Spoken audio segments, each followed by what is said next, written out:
বেনারসে বেড়াতে এসেছি। সঙ্গে আছেন মা ও ভাই বোনেরা। অগস্ত্য কুণ্ডের সরু একটা গলির ভিতর একখানা মাঝারি আকারের বাড়িতে আমাদের বাসা। বাড়িখানা তেতলা এবং সেঁকেলে। এই অঞ্চলের অধিকাংশ বাড়ির মতো এরও নিচের তলার সঙ্গে সূর্যালোকের সম্পর্ক নেই কিছুমাত্র। তাই একতলার ঘরগুলো আমরা ব্যবহার করতাম না। আমাদের বেনারসে থাকার কথা মাস তিনেক। 2-4 দিন যেতে না যেতেই এখানকার জন কয়েক লোকের সঙ্গে আলাপ হয়ে গেল। তারা প্রায়ই আমার সঙ্গে দেখা করতে আসতেন।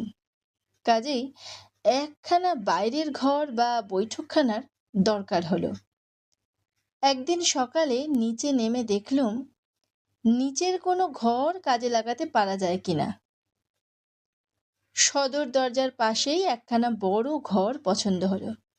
যদিও এ ঘরে 4টে জানালা ছিল, তবু ঘরের ভিতর বিরাজ করছিল প্রায় সন্ধ্যার অন্ধকার। কিন্তু বেনারসের বাসিন্দাদের অন্ধকার সম্বন্ধে বোধহয় কোনো অভিযোগ নেই। অতএব এই ঘরখানাকেই বৈঠকখানার উপযোগী করবার চেষ্টায় নিযুক্ত হলুম। ঘরের জানলাগুলো খুলে দিয়ে দেখলুম মাঝখানে রয়েছে একখানা চৌকি এবং পূর্ব দিকের দেওয়ালের গায়ে দাঁড় করানো রয়েছে প্রকাণ্ড একখানা ফ্রেমে বাঁধানো ছবি। নিশ্চয় বাড়িওয়ালার সম্পত্তি, কিন্তু ছবিখানা ছিল পিছন ফেরানো। আমি তাকে সামনে ফেরাতে গিয়ে দেখলুম না, এখানা তো ছবি নয়, দামি সোনালি ফ্রেমে বাঁধানো মস্ত বড় এক আয়না। লম্বায় 5 হাত ও চওড়ায় 3 হাত। ফ্রেমের সোনালি রং নানা স্থানে চটে গিয়েছে। দেখে বুঝলাম আয়নার বয়স অল্প নয়। এই রকম মূল্যবান আয়না এইভাবে পরিত্যক্ত হয়ে রয়েছে কেন? দাঁড়িয়ে দাঁড়িয়ে তাই ভাবছি। এমন সময় আমার শখের কুকুর ঝুমি সেখানে এসে হাজির হলো। আদর করে তাকে ডাকলুম, আয় রে ঝুমি, আয়। ঝুমি ল্যাজ নেড়ে মনের আনন্দ জানালে, কিন্তু পর মুহূর্তে আয়নার দিকে তাকিয়ে তার কান দুটো হঠাৎ খাড়া হয়ে উঠল এবং ল্যাজটা কুঁকড়ে ঢুকে গেল একেবারে পেটের তলায়। ব্যাপার কি? ঝুমি কি আয়নার ভিতরে তার নিজের চেহারা দেখে ভয় পেয়েছে? একটু অবাক হলুম, কারণ আমি বারবারই লক্ষ্য করে দেখেছি কুকুর বিড়ালরা আর শীতে নিজেদের চেহারা দেখে বিশেষ বিস্মিত হয় না, অনেক সময় গ্রাহ্যের মধ্যে আনে না। ঝুমি তাড়াতাড়ি ঘর থেকে সরে পড়ল। তারপর এ ঘরে সে আর ডাকলেও আসতো না। এমনকি এ ঘরের পাশ দিয়েও আনাগোনা করার সময় গড়গড় করে গর্জন করত। তার এই ব্যবহারের কারণ বোঝা গেল না। দিন 3 পরের কথা। দোতলায় বসে মায়ের সঙ্গে গল্প করছি। হঠাৎ নিচ থেকে এলো বিমলের পরিত্রাহী চিৎকার। বিমল হচ্ছে আমার ছোট ভাই, বয়স 7 বৎসর। দ্রুত পদে নিচে নেমে গেলুম। চিৎকার আসছে বাইরের ঘর থেকে। সেখানে গিয়ে দেখি আয়নার সামনে জড়সড় হয়ে বসে ভয়ার্ত স্বরে বিমল 2 চক্ষু মুদে চিৎকারের পর চিৎকার করেছে। কি রে বিমল, কি হয়েছে রে? জুজু দাদা, জুজু, আয়নার ভেতরে জুজু। কি যাতা বলছিস? কই, আয়নার ভেতরে কেউ তো নেই, খালি তুই আর আমি ছাড়া। না দাদা, একটা ভয়ানক জুজু আয়নার ভেতর থেকে কটমট করে আমার পানে তাকিয়েছিল। তার ছেলে মানুষে ভয়ের কথা শুনে আমি হো হো করে হেসে উঠলুম। কিন্তু আমার হাসি শুনে বিমল কিচ্ছু মাত্র আশ্বস্ত হলো না। দারুণ আতঙ্কে আয়নার দিকে তাকাতে তাকাতে পায়ে পায়ে পিছিয়ে পড়ে ঘর থেকে সে পালিয়ে গেল। ব্যাপার কি? অবলা পশু ঝুমি, অবোধ শিশু বিমল এই ঘরে ঢুকে দুজনেই এরকম ব্যবহার করলে কেন? দুজনেই ভয় পেল ওই আয়নাকে দেখে। আশ্চর্য! একখানা জীর্ণ তক্ত সেকেলে সাধারণ আরশি, তার অপরিষ্কার কাঁচের ভিতর দিয়ে দেখা যাচ্ছে কেবল এই ঘরের খানিকটা অংশ। এর মধ্যে আবার ভীতিকর কি থাকতে পারে? তবে কি ওর পিছনে কিছু লুকিয়ে আছে? সাপটাপ বা অন্য কোনো জীব নাকি? সাবধানে এগিয়ে হেলিয়ে দাঁড় করানো সেই আয়নার পিছনের ফাঁক দিয়ে উঁকি মারলুম। কই, কিছুই নেই।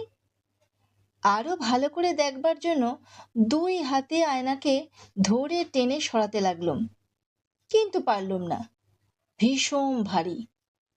অথচ সেদিন এইখানা আমি নিজের হাতেই ফিরিয়ে খুব সহজেই সোজা করে দাঁড় করিয়ে দিয়েছিলুম।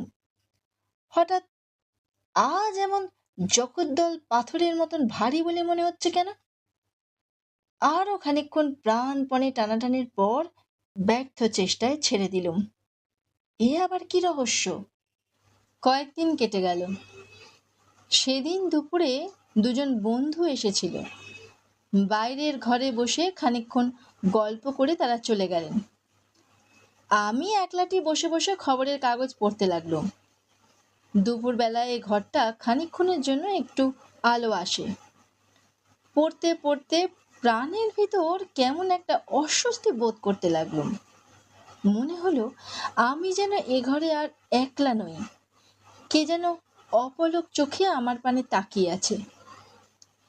মুখ তুলে অবশ্য কাউকেই দেখতে পেলুম না, দেখতে পাবার কথাও নয়।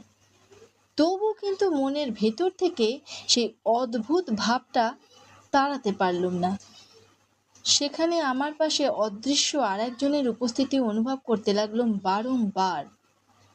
আবার মুখ তুলতেই চোখ পড়ে গেল সেই পুরাতন আয়নার দিকে, এবং সঙ্গে সঙ্গে আমার সর্বাঙ্গ শিউরে উঠল। আয়নার মধ্যে সবিস্ময় দেখলাম ঠিক আমার পিছনে দাঁড়িয়ে আছে ভীষণ এক মূর্তি। হ্যাঁ, সে মূর্তিকে ভীষণ ছাড়া আর কিছুই বলা যায় না। তার চোখ দুটো কোটর থেকে যেন ঠিকরে বেরিয়ে আসতে চাইছে, তার জিভখানাও ঠোঁটের ভেতর থেকে বেরিয়ে ঝুলে পড়েছে, আর তার গলা জুড়ে রয়েছে একটা লাল টকটকে দাগ।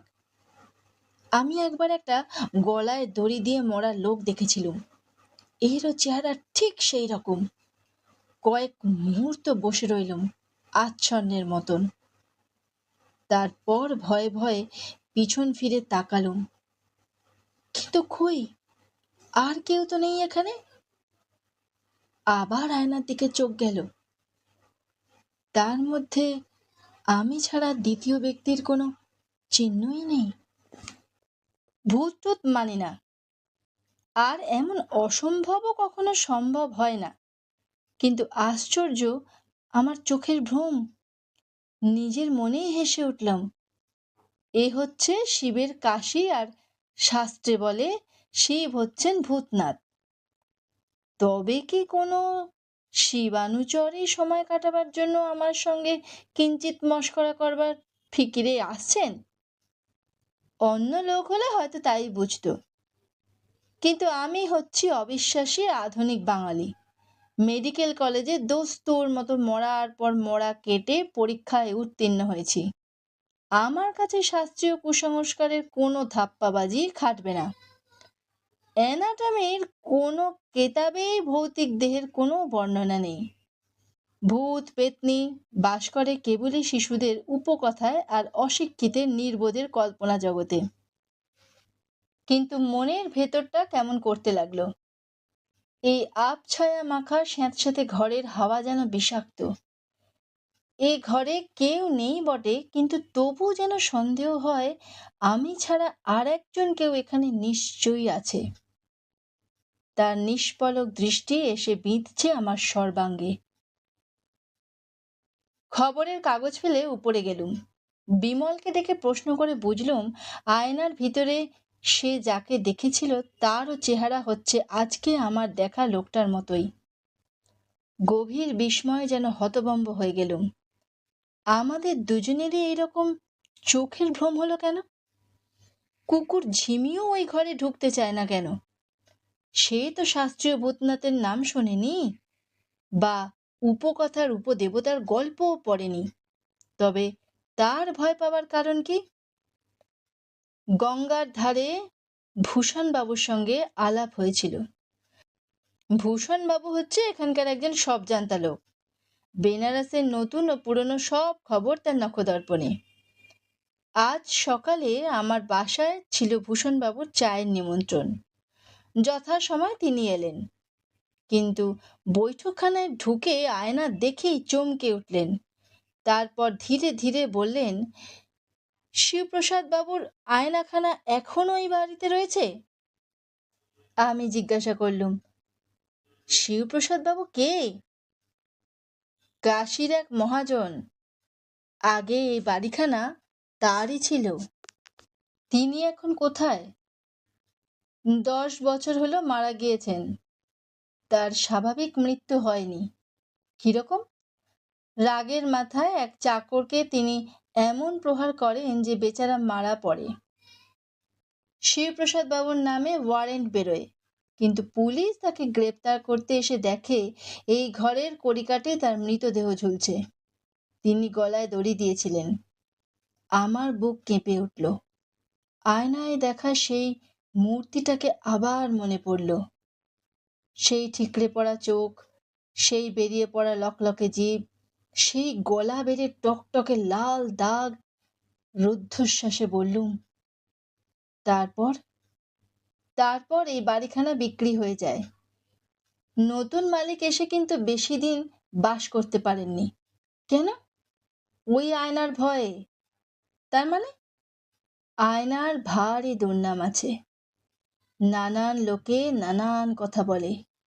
সেসব আজগুবি কথা আমি বিশ্বাস করি না, আপনাকে বলতেও চাই না। আয়নার যদি এমন দুর্নাম, তবে ওখানা ভেঙে ফেললেই তো সব ল্যাটা চুকে যায়। নতুন মালিককে সে পরামর্শ কেউ কেউ দিয়েছিল, কিন্তু তার সাহসে কুলায়নি। যে অভিশাপ আয়নার ভেতরে বন্ধ আছে, ওখানাকে ভেঙে তাকে বাইরে আনতে তিনি ভরসা পাননি। তাহলে আপনি বলতে চান এটা হচ্ছে ভুতুড়ে আয়না? আমি বলি না, লোকে বলে। এক লাফে আমি দাঁড়িয়ে উঠলুম। ঘরের কোণে ছিল একটা জানলা ভাঙা লোহার গড়াল। টপ করে সেটা তুলে নিয়ে আয়নার ওপর করলুম সজোরে এক আঘাত। প্রকাণ্ড কাঁচের উপরের অংশ ঝনঝন করে ভেঙে পড়ল। আবার গড়াত তুললুম এবং পর মুহূর্তেই দেখলুম আয়নার নিচের অংশ ফুটে উঠেছে আগুন ভরা দুটো চোখে। কি ক্রুদ্ধ, কি হিংস্র সেই দৃষ্টি! মুখ নেই, দেহ নেই, খালি দুটো জ্বলন্ত ক্ষুধিত চোখ। এও কি আমার চোখের ভ্রম? আবার আঘাত করলুম। কাঁচের বাকি অংশ ভেঙে গুঁড়ো হয়ে গেল। ভূষণবাবু কিছু দেখছিলেন কিনা জানি না, কিন্তু তিনি কাঁপতে কাঁপতে চৌকির উপরে ধপাস করে বসে পড়লেন।